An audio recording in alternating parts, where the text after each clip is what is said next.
जैसे दूध खिचड़ी खाते हैं, वो विरुद्ध आहार है। पिछले 12 सालों से मैं एज ए योगा थेरेपिस्ट यौगिक आहार चिकित्सा पर कार्यरत हूँ, जिसमें हर तरह की बीमारी के लोग मेरे पास आते हैं। उसमें 2 प्रकार की चीज़ें आती है। एक आता है पथ्य आहार, जो भोजन लेना चाहिए।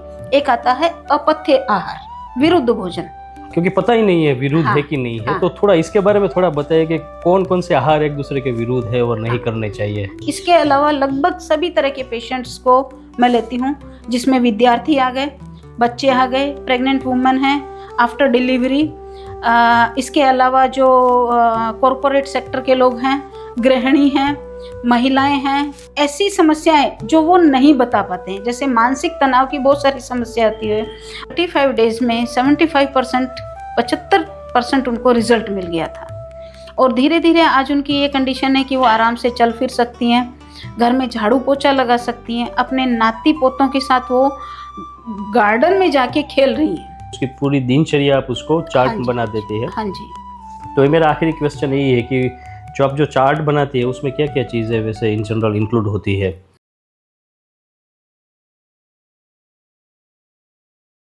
नमस्ते मित्रों, आज हम एक अलग ही प्रकार की आहार चिकित्सा पद्धति के बारे में जानेंगे, जिसको कहते हैं यौगिक आहार चिकित्सा। तो ये यौगिक आहार चिकित्सा क्या है, ये किसके लिए फ़ायदा कारक है, इसको कौन कौन अपनी लाइफ स्टाइल में इंक्लूड कर सकता है, इसके बारे में आज हम इन डिटेल जानेंगे। और उसके लिए आज हमारे साथ है इसके एक्सपर्ट डॉक्टर नीरजा चौहान। नीरजा जी, आपका स्पीक बिंदास में खूब स्वागत है। नमस्ते। नमस्ते। तो हम आपसे यही जानना चाहेंगे कि यौगिक आहार चिकित्सा क्या है, लेकिन उसके पहले हम आपसे रिक्वेस्ट करेंगे कि आप आपका एक परिचय हमारे व्यूअर्स को दीजिए। सभी को नमस्कार। देवांग भाई का खूब खूब आभार।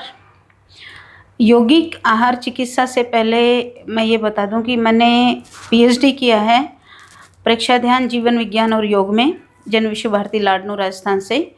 उसके बाद में 3 साल मैंने बीएन वाइस कॉलेज नगपुरा दुर्ग में काम किया है एज ए वाइस प्रिंसिपल।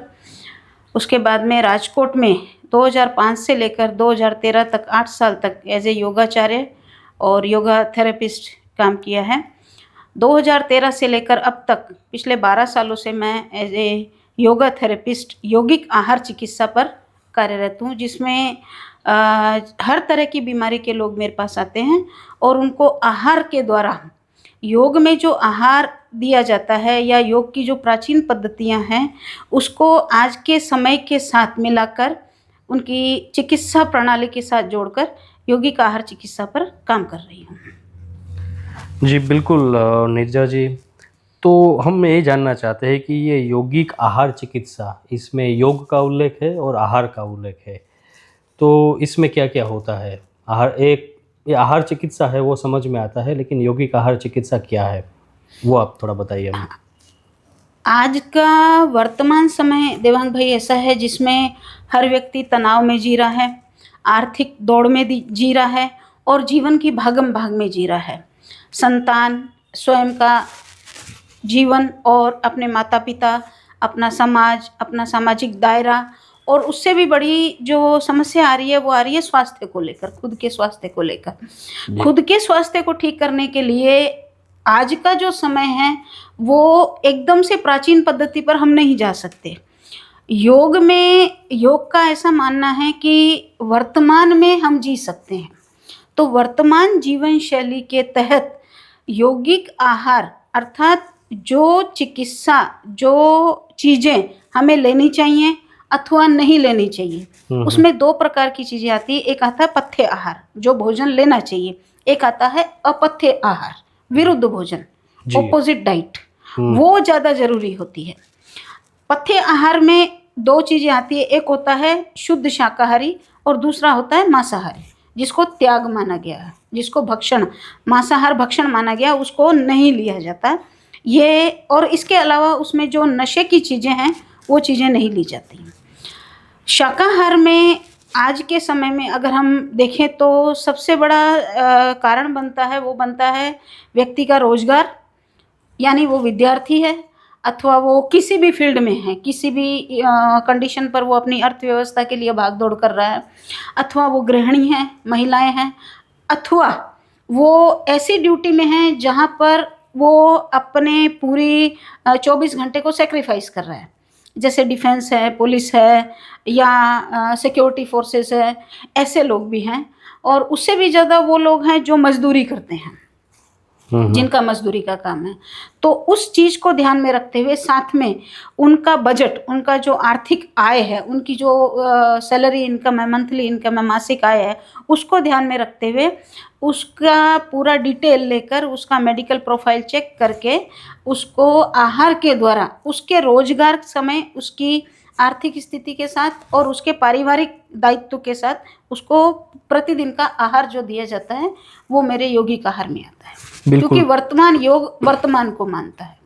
तो इसमें इंडिविजुअल जो आप उसको चार्ट देते हो इंडिविजुअल रहता है। हाँ जी। और उसमें जो आपने विरुद्ध आहार का कहा, हाँ जी, तो अभी तो ऐसा समय चल रहा है जहाँ विरुद्ध ही हो रहा है। हाँ, क्योंकि पता ही नहीं है विरुद्ध है कि नहीं है। हाँ। तो थोड़ा इसके बारे में थोड़ा बताइए कि कौन कौन से आहार एक दूसरे के विरुद्ध है और नहीं करने चाहिए। जैसे नमक और दूध है, मिल्क प्रोडक्ट में सबसे ज़्यादा जो विरुद्ध चल रहा है आहार समाज में, वो दूध के साथ ऐसी चीज़ें खाई जाती हैं जिसमें नमक होता है, जिसमें अनाज होता है, तो वो शुद्ध विरुद्ध आहार हो गया, जो प्राचीन काल से चला रहा है। प्राचीन काल तो नहीं कहेंगे, पिछले लगभग 150-200 साल से वो चला आ रहा है। जैसे दूध खिचड़ी खाते हैं, वो विरुद्ध आहार है।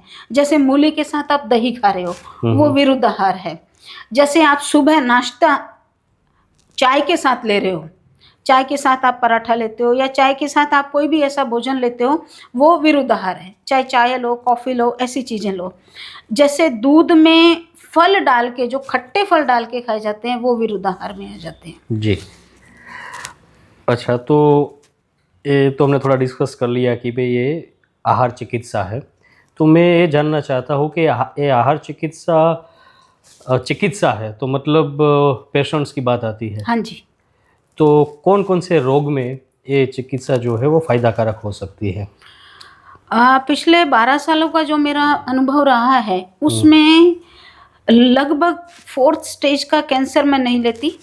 डायलिसिस पर जो डायबिटिक पेशेंट होते हैं उनको नहीं लेती। लीवर जहाँ डैमेज हो गया 80% वो पेशेंट्स नहीं लेती, और इंटेस्टाइन इंजरी के पेशेंट्स को नहीं लेती। इसके अलावा लगभग सभी तरह के पेशेंट्स को मैं लेती हूँ, जिसमें विद्यार्थी आ गए, बच्चे आ गए, प्रेग्नेंट वुमन हैं, आफ्टर डिलीवरी, इसके अलावा जो कॉरपोरेट सेक्टर के लोग हैं, गृहिणी हैं, महिलाएं हैं, हर उम्र के लोग, जिनको जो भी समस्या है, अगर वो दवाई ले रहे हैं, एलोपैथी दवाई ले रहे हैं या कोई भी पैथी की दवाई ले रहे हैं, उसके साथ में आहार और उनके बजट के साथ में। अगर कोई महिला ये सोचती है कि मैं स्कूल में काम करती हूँ तो मैं चिकित्सा कैसे करूँगी, तो उसकी चिकित्सा उसके स्कूल के टाइम के अलावा उसको क्या लेना चाहिए, क्या नहीं लेना चाहिए, कब लेना चाहिए, उसके हिसाब से उसका डाइट चार्ट बनता है, डाइट प्लान बनता है उसका। अच्छा, तो मैं बेसिकली तो ये जानना चाहता हूँ कि जैसे आजकल की फास्ट लाइफ में ज़्यादातर तकलीफ़ें होती है पेट से रिलेटेड होती है। हाँ जी, हाँ जी, सबसे ज़्यादा होती है। हाँ, तो उसके बारे में थोड़ा बताइए। या फिर कोई स्ट्रेस है, एंजाइटी है, तो और ऐसे अलग अलग जो भी डिसीज़ है, तो कौन कौन से डिसीज़ में आपके एक्सपीरियंस में वो फायदाकारक हुआ है? सबसे ज़्यादा जो काम किया है आहार ने, वो किया है महिलाओं में पीसीओडी की प्रॉब्लम। जो महिलाएं या जो व्यक्ति, कोई भी व्यक्ति किसी भी उम्र का, जिसको सबसे ज़्यादा कब्जी यानी कॉन्स्टिपेशन, एसिडिटी और वायु की प्रॉब्लम रहती है, हार्ट प्रॉब्लम है। इसके अलावा ऐसी समस्याएं जो वो नहीं बता पाते हैं, जैसे मानसिक तनाव की बहुत सारी समस्या आती है, भावनात्मक तनाव होते हैं, किसी को कुछ चीज़ हर्ट कर जाती है, उससे माइग्रेन की प्रॉब्लम होती है।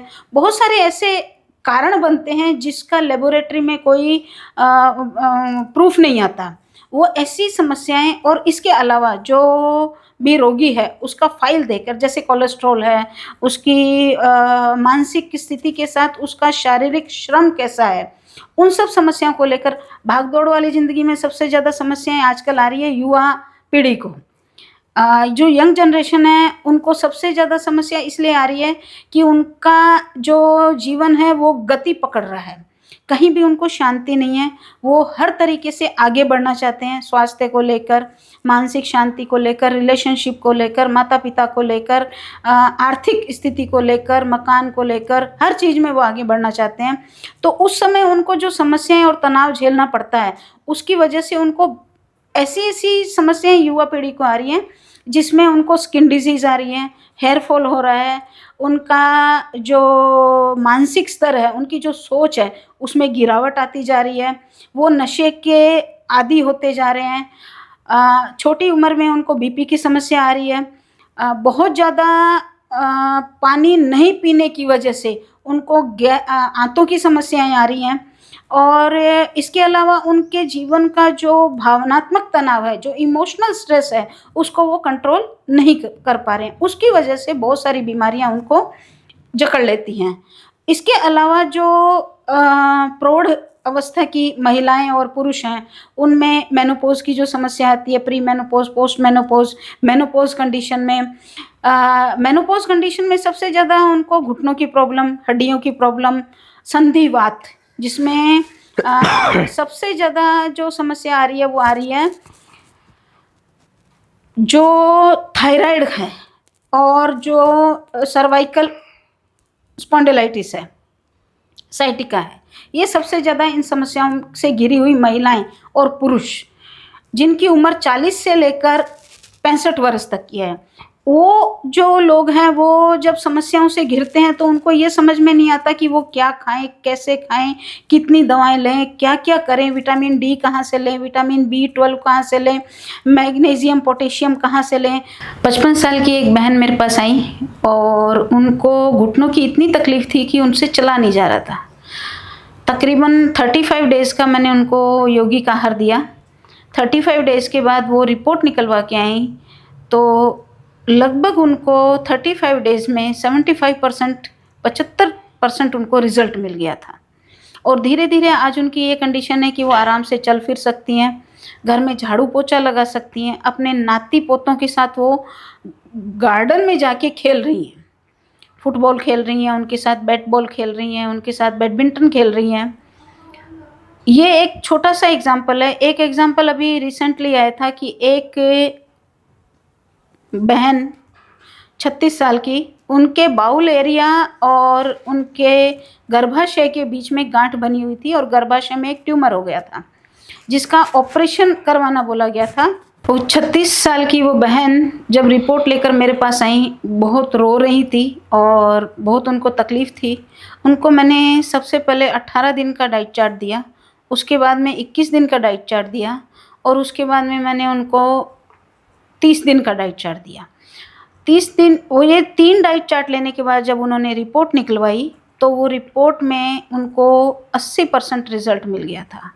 डॉक्टर भी हैरान थे, लेकिन उन्होंने ये बताया कि मैंने खान पान इस तरीके से किया है, तो मैं उस चिकित्सा पर जा रही हूँ। साथ में उनकी जो एलोपैथी दवाइयाँ थी वो हमने साथ में चालू रखी। इसके अलावा बहुत सारे ऐसे केसेस हैं, बहुत सारे ऐसे मेरे पास, एक जैसे अभी जैसे बच्चों का बहुत प्रॉब्लम हो रही है, स्टूडेंट्स को बहुत प्रॉब्लम हो रही है, बाहर रहते हैं, पीजी में रहते हैं, हॉस्टल में रहते हैं, उनको खाने पीने को लेकर प्रॉब्लम हो रही है।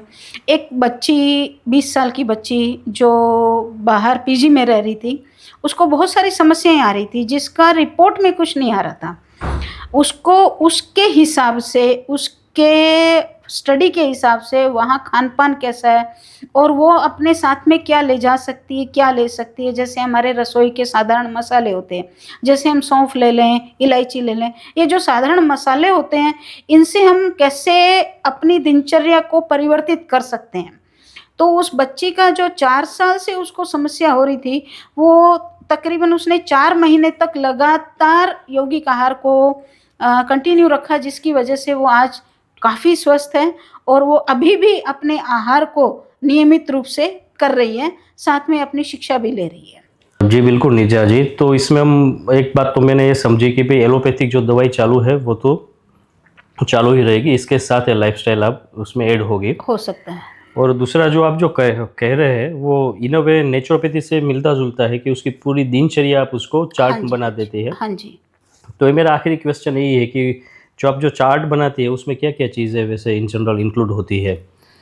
उसमें उनका देवांग भाई उसमें बहुत सरल सरल चीज़ें हैं।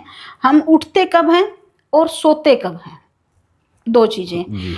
तीसरी चीज़ आती है कि हमारा नाश्ता कब होता है, लंच कब होता है और डिनर कब होता है। हम्म, समस्या क्या आती है कि लगभग भागते दौड़ते लोग ब्रेकफास्ट नहीं करते, नाश्ता नहीं करते, जबकि हमारी भोजनचर्या में नाश्ते को राजसी भोजन मतलब राजाओं की तरह आपको नाश्ता करना चाहिए, ताकि आपका पूरा दिन फ्रेश और ऊर्जामय हो, एनर्जेटिक हो। हम्म, उसी तरीके से लंच हो, लाइट हो, और उसी तरीके से आपका डिनर हो, वो सबसे ज़्यादा लाइट हो।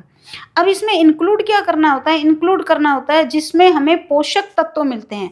पोषक तत्व मिलते हैं हमें ड्राई फ्रूट्स में, पोषक तत्व मिलते हैं हमें फलों में। इसमें एक समस्या क्या आती है कि हम फलों के जूस बनाकर पीते हैं, जबकि फलों को जैसे हैं वैसे खाना चाहिए। खाने से उसका फाइबर बनता है, दांतों को मसाज मिलती है, मसूड़ों को मसाज मिलती है, स्लाइवा के साथ जो भोजन अंदर जाता है, जो रस अंदर जाता है, वो शरीर में जितना भी मेटाबॉलिज्म है उसको वो ठीक करने का काम करता है। ड्राई फ्रूट्स हम कैसे खाते हैं, किस तरीके से खाते हैं, कितना खाते हैं, उस पर सारे पोषक तत्व निर्भर करते हैं। फिर हम ले लेते हैं मिलेट्स को, हम ले लेते हैं हमारे जो साबुत अनाज हैं, हमारे जो अनाज हैं। सबसे ज़्यादा एक फंडामेंटल जो हमारा जो गलती कर रहे हैं वो कर रहे हैं चावल को लेकर। चावल को लेकर सब लोग को यूँ लगता है कि चावल से डायबिटीज़ होता है, चावल से ये समस्या आती है, गैस होती है। चावल को हम कब खाते हैं, कैसे खाते हैं और किस तरीके से उसको पकाते हैं। हमारे भारतीय सभ्यता में चावल का सबसे बड़ा स्थान जो दिया गया है वो दिया गया है हमारे पिट्यूटरी और पीनियल ग्लैंड पर, यानी हमारा जो कपाल का मध्य भाग है, हमारा जो फोरहेड का मध्य भाग है, जहाँ हम तिलक लगाते हैं, वहाँ पर हम जब चंदन का तिलक लगाने के बाद जब उसको बेस देते हैं वो हम चावल का देते हैं। जब चावल इतना महत्वपूर्ण है तो समझिए कि जब वो हमारे इंटेस्टाइन को हील करता है, क्योंकि चावल हमारे जोड़ों को मजबूत करता है। चावल का पानी यानी चावल जो जिसमें पकाया जाता है, जिस पानी में वो उगता है और जिसमें वो पकाया जाता है और जिसके साथ खाया जाता है, उससे चावल की जो हमारी जो कंडीशंस है, हमारी बॉडी की कंडीशंस है, उसको हील करने का काम चावल करते हैं। इसलिए कुछ एक मिथिक्स ऐसे हैं जो गलत फैला दिए गए हैं। ऐसे ड्राई फ्रूट्स और ड्राई फ्रूट्स को हम कैसे खाते हैं, कब खाते हैं, किस समय खाते हैं। अब आपने क्या किया कि आपने भोजन करने के बाद मध्य रात को आपने लेट नाइट भोजन किया, डिनर करने के बाद आप फल खा रहे हैं, तो वो गलत हो जाएगा। आजकल एक प्रचलन और हो रहा है कि जैसे भी जहाँ भी कोई फंक्शन होते हैं, शादी विवाह होते हैं, कुछ भी होता है, वहाँ पर पहले दिया जाता है गर्म आहार यानी सूप दिया जाता है, और सबसे अंत में दिया जाता है ठंडा आहार यानी शेक, आइसक्रीम और जूस। ये उल्टा सिस्टम हो गया। हमारा जो आहार का सिस्टम है, हमारा जो आहार की चीज़ें हैं, वो आहार की चीज़ें संध्या समय में यानी रात्रि में जो भोजन किया जाता है वो उसका वैदिक कॉन्सेप्ट होना चाहिए। जो दिन में भोजन किया जाता है यानी सूर्य की ऊर्जा में और उगते हुए सूर्य के साथ भोजन किया जाता है, उस आहार को जब हम दिनचर्या में लाते हैं तब हमें पोषक तत्व मिलते हैं। हमारी जो अंदर की जो सिस्टम है, हमारा जो अंदर का कारक तत्व हैं, जिसकी वजह से हमारा शरीर चलता है और हमें ऊर्जा देता है, हमें जीने की ताकत देता है, हमारे अंदर एक नवीन शक्ति का संचार करता है, हमारे मन को सकारात्मक विचार देता है, हमारे इमोशंस को, हमारी भावनाओं को कंट्रोल करता है। उस तरीके से हमें आहार का विभाजन करके हम उसको पूरा दिन का डाइट प्लान देते हैं। जी बिल्कुल। कहीं ना कहीं आपने यौगिक आहार चिकित्सा है उसके बारे में इन डिटेल इन्फॉर्मेशन हमें दी है। और अगर आप नीजा जी से संपर्क करना चाहते हैं तो मैंने मैडम का नंबर डिस्क्रिप्शन में दे रखा है, तो आप उससे बात कर सकते हैं, क्योंकि इंडिविजुअल और स्पेसिफिक प्रश्न के रिलेटेड होता है कि जिन व्यक्ति को जो बीमारी है उसके साथ पहले तो काउंसलिंग कंसल्टिंग होता है, फिर चिकित्सा होती है। तो बिल्कुल आप संपर्क कर सकते हैं मैडम का। मैडम आपने समय निकाल कर हमारे साथ बात की और बहुत इन्फॉर्मेटिव और अलग और आज के समय की सबसे ज़रूरी बात जो है आहार के बारे में हमको समझाया, इसके लिए आपका खूब खूब शुक्रिया, धन्यवाद, थैंक यू। धन्यवाद। जय हिंद, जय भारत।